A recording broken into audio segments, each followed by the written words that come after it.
What is up, people? Today we are going to be learning something new, and I'm going to be talking about how to downshift properly to make you a better and safer driver on the road and on the track. So let's get to it.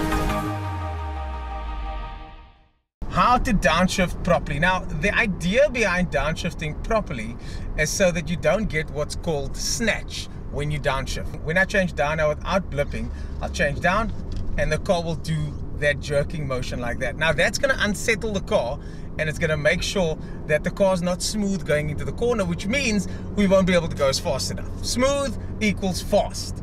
Smoothness is the hallmark of all great drivers, except maybe Michael Schumacher. But most of them have to go smoothly in order to go fast. So the best way to do that is to match the revs when you downshift. And how do we do that? First thing you want to do to practice this is to just match the revs, kind of like a truck driver would do. So clutch in, down to the next gear, get the revs up a little bit, and let the clutch out like that. So that's how we match the revs without causing any snatch on the drivetrain. Something like that. And you can even go down to first gear if you need to, without much hassle. So the idea is to nurse the clutch out in the beginning especially, and once you get used to that, you can move on to the next part. Now this is going to take a lot of practice to get used to, so don't worry about it. It took me a while to get to the point now, and I'm still not perfect at it every time. It's something that's very difficult to get perfect every time. Now next up, we are going to be using the brake at the same time while using the accelerator. Now it's a bit of a weird thing. It's going to take some getting used to, so you'll need to practice this. You can even practice this when the car's standing still.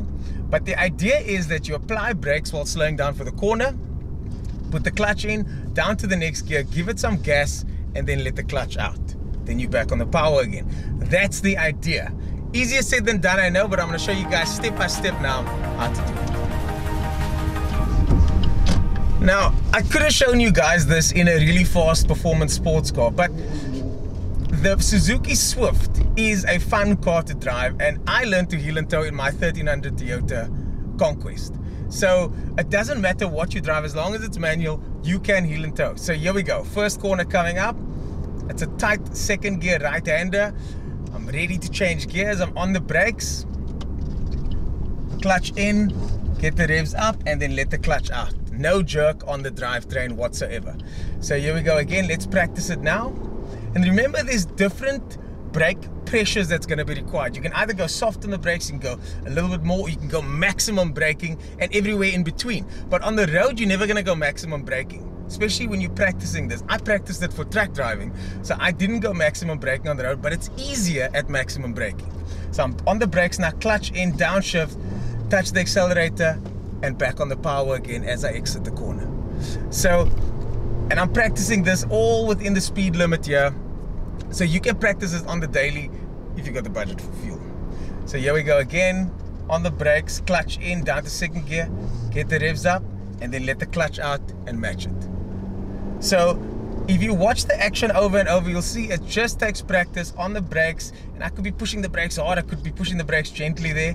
So on the brakes, clutch in, down the gear, get the revs up, let the clutch out, and then back on the power again. Simple as that. Well, not as simple as that, but that's how to do it. So now that we've practiced it, I'm going to do it at a slightly faster speed now, so that you guys can see what it looks like at normal speeds or at a slightly higher pace. So we've got a corner coming up here, second gear on the brakes, and then back on the power again. Let's do it again. Third gear on the brakes. There we go. So there are also two ways to do it. You can use the side of the foot like that. I prefer to step out like that, especially since I use it mostly. If I'm going to do it, it's going to be with a lot of brake pressure on a track. So I want to be stomping on the brakes nice and hard, downshift like that into the next gear, and then around the corner. Now I'm on the throttle nice and gentle, and then flat on the power on the exit of the corner. So again, it's something just like anything else that takes coordination and takes independence. Like I used to play the drums. In the beginning, I started playing like this, and then eventually you start loosening up. This is exactly the same. You need independence. Your limbs need to work independently of each other. So this is something that just takes practice. If you want to learn to master it, watch this video, keep practicing, and let me know in the comments below how it goes. Thanks for watching, guys. Don't forget to check out the other videos here, and here somewhere. And I'll see you guys at the next one.